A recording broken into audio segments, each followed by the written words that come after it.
کے اصل مقصد کی طرف بحال کیا گیا، ایک سچے خدا کی عبادت۔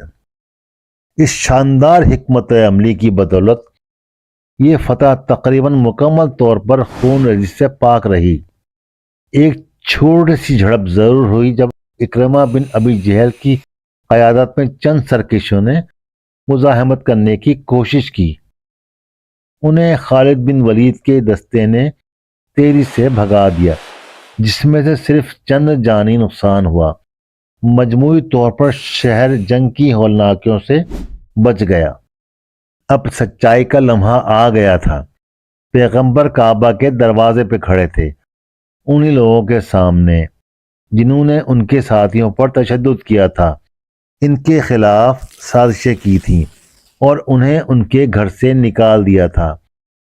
ان کی زندگیاں اب آپ کے ہاتھ میں تھیں۔ آپ نے ان کے بے چین چہروں کی طرف دیکھا اور وہ سوال پوچھا، اے اہل قریش، تم کیا سمجھتے ہو کہ آج میں تمہارے ساتھ کیا کرنے والا ہوں؟ ہجوم میں سے ایک آواز، امید کی ایک جھلک تھامے